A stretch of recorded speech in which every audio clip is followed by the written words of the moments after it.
Assalamualaikum students. Hope you all are fine and in the best state of your health. Exercise 6.2 हमने start की हुई थी, ठीक है। उसका क्वेश्चन नंबर 1, 2, 3 और 4 ये वाला हमने कर लिया था। क्वेश्चन नंबर 5 से स्टार्ट करते हैं, ठीक है। तो क्वेश्चन नंबर 5 क्या है हमारे पास? क्वेश्चन नंबर 5 क्या है? Find mean proportional of 4 and 9। 4 और 9 दो आपको टर्म्स दी हुई हैं, तो आपने उसका मीन प्रोपोर्शनल निकालना है, ठीक है। एक्सरसाइज स्टार्ट करवाने से पहले मैंने आपको मीन प्रोपोर्शनल की डेफिनेशन करवाई थी, ठीक है। एक दफ़ा उसे रिवाइज करवा देती हूँ मैं। पेज नंबर 69 के ऊपर मीन प्रोपोर्शन की डेफिनेशन है। हमने जब चैप्टर स्टार्ट किया था, एक्सरसाइज 6.2 स्टार्ट की थी, तो मैंने फर्स्ट क्लास में भी आपको ये करवाई थी, ठीक है। तो देख लेते हैं ये क्या होती है।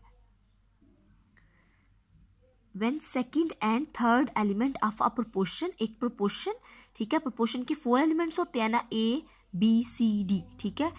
कहते हैं when second और third element, एक किसी भी proportion का second और third element क्या हो, have the same values, उसके same values हो, ऐसी proportions को हम mean proportion कहते हैं।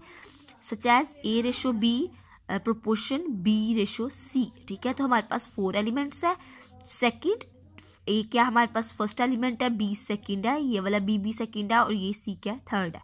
तो हमारे पास देखिए सेकंड एलिमेंट, ये फोर्थ है। हमारे पास देखिए सेकंड एलिमेंट और थर्ड एलिमेंट क्या है, सेम है। तो उन्होंने यही डेफिनेशन में बताया हुआ है, when second and third element of a proportion, जब किसी भी प्रोपोर्शन का सेकंड और थर्ड एलिमेंट सेम हो तो वो उसको, ऐसी प्रोपोर्शन को हम मीन प्रोपोर्शन कहते हैं, ठीक है। तो हमारे पास ये एक प्रोपोर्शन है, a ratio b proportion b ratio c, तो बी और बी सेकेंड और थर्ड जो एलिमेंट है वो सेम है, तो ये प्रोपोर्शन हमारे पास कौन सी है, मीन प्रोपोर्शन, ठीक है। और ऐसी प्रोपोर्शंस को हम कॉन्टिन्यूड प्रोपोर्शंस भी कहते हैं। क्वेश्चन नंबर 5 स्टार्ट करते हैं। Find mean proportional of 4 and 9, ठीक है। तो मीन प्रोपोर्शनल मैंने नीचे उसकी कंडीशन लिख दी है। मीन प्रोपोर्शनल की कंडीशन क्या होती है, a ratio b proportion b ratio c. तो हमारे पास सेकंड और जो थर्ड है, सेकंड और थर्ड एलिमेंट क्या है, सेम है। तो हमने सेकंड और थर्ड एलिमेंट कैलकुलेट करना है, ठीक है। तो हमारे क्वेश्चन में भी सेकंड और थर्ड एलिमेंट नहीं है। 4 और 9 हमारे पास फर्स्ट और जो फोर्थ एलिमेंट है, ठीक है। क्यों? क्योंकि हमने फाइंड क्या करना है, mean proportional. Mean proportional find करेंगे तो मीन प्रोपोर्शनल के लिए सेकंड और थर्ड एलिमेंट सेम होना चाहिए। तो यहाँ पे सेकंड और थर्ड एलिमेंट आपको दिया ही नहीं हुआ, ठीक है। तो हम क्या करेंगे, इसको अब लिख लेते हैं। फर्स्ट एलिमेंट हमारे पास क्या है, 4, तो 4 बी ऐसे कैसे रहने देंगे, प्रोपोर्शन बी को ऐसे लिख लेंगे, और आपके पास सी फोर्थ क्या एलिमेंट, 9, ठीक है। ठीक है, तो अब हमारे पास ये बन जाएगी, हमारा जो रिक्वायर्ड क्वेश्चन है वो ये बन जाएगा। तो हमारे पास जो मीन है वो एकदम जो मिड वाइज सेकंड और थर्ड एलिमेंट वो मीन, और फर्स्ट और फोर्थ एलिमेंट आपके पास क्या है, एक्सट्रीम। तो फॉर्मूला लगा लें, product of mean equals to product of extremes, ठीक है। तो मीन क्या, मीन यहाँ पे हमारे पास क्या है, बी बी, तो इसका प्रोडक्ट ले लें, मतलब मल्टीप्लाई कर लें, तो बी मल्टीप्लाई बाय बी, ठीक है, इक्वल्स टू, इक्वल में क्या लिखना हमने, प्रोडक्ट ऑफ एक्सट्रीम्स। तो एक्सट्रीम क्या है, 9 4, इसका प्रोडक्ट ले ले, 4 मल्टीप्लाई बाय 9, ठीक है जी। अब देखें बी मल्टीप्लाई बाय बी, तो आपके पास यह क्या हो जाएगा, बी का square is equals to 4 multiply by 9, आपके पास क्या आ जाएगा, 36, ठीक है। तो अब आप क्या करेंगे, अंडर रूट लेंगे, taking under root on both sides, ये अंडर रूट का साइन होता है, तो दोनों साइड्स पे आप क्या ले लें, अंडर रूट ले लें, ठीक है। अब ये जो स्क्वायर है और ये जो अंडर रूट है ये कैंसिल हो जाएगा, आपके पास बी आ जाएगा। 36 को अगर आप करें तो ये आपके पास क्या होता है, 6 का स्क्वायर बनता है। देखें 6 मल्टीप्लाई बाय 6, 6 का 36 होता है ना, इसको मैं खोल के लिख लेती हूँ। इसके बाद मैं इसको ऐसे भी लिख सकती हूँ, 6 का स्क्वायर, ठीक है, और ये स्क्वायर अंडर रूट से कैंसिल हो गया, हमारे पास आंसर 6 आ गया, ठीक है। तो हमारे पास बी क्या है, 6, ये हमारे पास क्या है, इसका मीन प्रोपोर्शनल,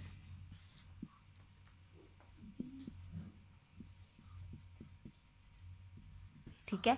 तो ये आपका सारा क्वेश्चन सॉल्व हो गया, ठीक है। तो आपका 6.2 का 5 वाला क्वेश्चन सॉल्व हो गया। आपने मीन प्रोपोर्शन की डेफिनेशन लर्न करनी है और होमवर्क वाली कॉपी के ऊपर भी लास्ट में लिखती है। ओके, अब अपनी बुक की तरफ आते हैं। तो क्वेश्चन नंबर 5 अब हमारा क्या हो गया, सॉल्व हो गया। अब क्वेश्चन नंबर 6 करते हैं। आगे वाले क्वेश्चन सॉल्व करने से पहले आपको कुछ डेफिनेशंस और कुछ कॉन्सेप्ट समझ लें, फिर ये क्वेश्चन जो आगे वाले हैं वो सारे इजीली सॉल्व हो जाएंगे। So open your book, page number 70, direct proportion. Direct proportion हमारे पास क्या होती है? Direct proportion is a relation in which one quantity increase or decrease in such a proportion by increasing or decreasing the other quantity। Direct proportion आपके पास एक ऐसी proportion है जिसमें एक क्वांटिटी को इंक्रीज करने से दूसरी क्वांटिटी भी इंक्रीज करे, और अगर आपके पास पहली क्वांटिटी डिक्रीज कर रही है तो दूसरी क्वांटिटी भी डिक्रीज करे। ठीक है, वन क्वांटिटी इंक्रीज और डिक्रीज, अगर आप एक क्वांटिटी को इंक्रीज करें या डिक्रीज करें तो आपके पास जो दूसरी क्वांटिटी है वो भी इसी लिहाज से इंक्रीज या डिक्रीज होगी। ठीक है, तो इसकी एग्जाम्पल देख लें। The price of one chewing gum is ₹5। एक च्युइंगम की प्राइस कितनी है? ₹5। What is the price of 2, 3 and more chewing gums? आप देखिए च्युइंगम क्या है? एक, उसकी प्राइस क्या है? 5। अगर आप च्युइंगम 2 लेंगे तो आपको ₹10 देने पड़ेंगे, अगर 3 लेंगे तो 15, 4 लेंगे तो 20, 5 लेंगे तो 25। ऐसा ही होगा। ठीक है, आप इसको खुद भी ऑब्जर्व कर सकते हैं। तो इसका क्या मतलब है? च्युइंगम की क्वांटिटी ज्यादा करते जा रहे हैं आप, 1, 2, 3, 4, 5, तो जो उसकी प्राइस है, जो उसकी कॉस्ट है, जो उसकी कीमत है वो भी ज़्यादा होती जा रही है।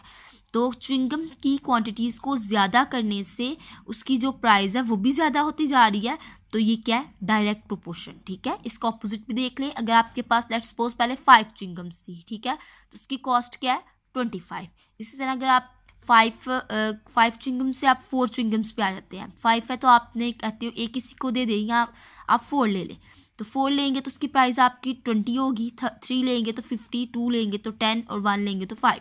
अगर आप इस तरफ से स्टार्ट करें, मतलब पहले आपके पास 5 च्युइंगम्स थी तो आपने 4 ली, फिर 3, फिर 2, 1, पहले आपके पास ज़्यादा थी, ज़्यादा से आप कम की तरफ आए तो आपकी क्वांटिटी कम हो रही है। अगर आपके पास च्युइंगम की क्वांटिटी कम हो रही है तो प्राइस भी देखिए, पहले 25 थी, फिर 20, फिर 50, फिर 10 और फिर 5, तो प्राइस भी कम हो रही है। ठीक है, तो अगर च्युइंगम्स की क्वांटिटी ज़्यादा हो रही थी तो कॉस्ट भी ज़्यादा हो रही है, अगर च्युइंगम की क्वांटिटी कम हो रही है तो कॉस्ट भी कम हो रही है। तो ऐसी प्रोपोर्शन को हम डायरेक्ट प्रोपोर्शन कहते हैं, जिसमें एक क्वांटिटी के बढ़ने से दूसरी क्वांटिटी भी बढ़े, अगर पहली क्वांटिटी डिक्रीज कर रही है, कम हो रही है, तो दूसरी क्वांटिटी भी डिक्रीज करे। ठीक है, तो आपने ये डायरेक्ट प्रोपोर्शन की डेफिनेशन को लर्न कर लेना है। ठीक है, तो एक एग्जाम्पल देख लेते हैं पहले। एग्जाम्पल नंबर 4, अ वॉशरमैन आयरन्स 2 शर्ट्स इन 10 मिनट्स। ठीक है, तो एक वॉशरमैन क्या करता है? 2 शर्ट्स उसको 10 मिनट में आयरन करता है। How many shirts can be iron in 1 our?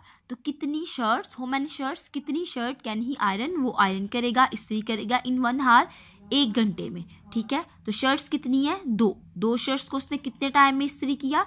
10 minute में। तो 2 शर्ट्स और टाइम कितना लगा उससे? 10 मिनट्स। ठीक है, अब वो कह रहे हैं हाउ मैनी शर्ट्स। अब दोबारा उसने शर्ट्स की जो क्वांटिटी है वो हमें निकालने के लिए दे दिया हुआ, तो हमने यहाँ पे एक्स लगा लिया कि हमने निकालना है, ये हमें नहीं पता। ठीक है, आयरन इन 1 आवर और टाइम क्या है? 1 आवर।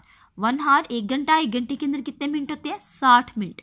तो यहाँ पे हम 60 लगा लेंगे। ठीक है, 60 लगा लेंगे। तो शर्ट्स कितनी है? 2 शर्ट्स को इस्त्री करने में 10 मिनट लगे थे, तो कहते हैं कितनी शर्ट्स को इस्त्री करने में 60 मिनट लगेंगे, मतलब 60 मिनट पे हम कितनी शर्ट्स इस्त्री कर लेंगे। तो देखिए, अगर आप शर्ट्स ज़्यादा लेंगे तो आपको ज़्यादा टाइम लगेगा इस्त्री करने में। ठीक है, अगर आपने 1 शर्ट इस्त्री करनी है तो आपको कम टाइम लगेगा इस्त्री करने में। इस तरह अगर आपने 10 शर्ट्स लेनी है तो आपको ज़्यादा टाइम लगेगा इस्त्री करने में। इसी तरह अगर 2 शर्ट्स को इस्त्री करने में 10 मिनट लग रहे हैं तो फिर जब शर्ट्स की क्वांटिटी ज़्यादा करेंगे तो आपको ज़्यादा टाइम लगेगा। ठीक है, तो ये डायरेक्ट प्रोपोर्शन है, एक चीज़ के बढ़ने से दूसरी चीज़ भी बढ़ रही है। शर्ट्स की क्वांटिटी के इंक्रीज करने से टाइम की क्वांटिटी इंक्रीज हो रही है, तो ये क्या है? डायरेक्ट प्रोपोर्शन है।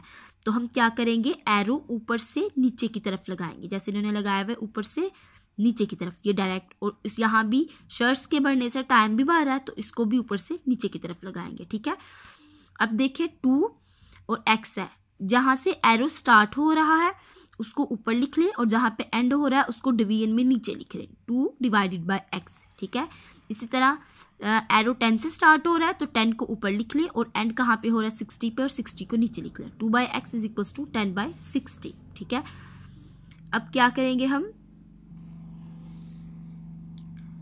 10 1 द 10, 10 6 द 60, तो 1 डिवाइडेड बाय 6 आ गया और 2 डिवाइडेड बाय x आ गया। ठीक है, अब आप क्या कर लें, क्रॉस मल्टीप्लिकेशन कर लें, इसको इसके साथ मल्टीप्लाई कर लें और इसको इसके साथ मल्टीप्लाई कर लें। तो x को 1 के साथ मल्टीप्लाई किया तो x ही आ गया, 6 को 2 के साथ मल्टीप्लाई किया तो 12 आ गया।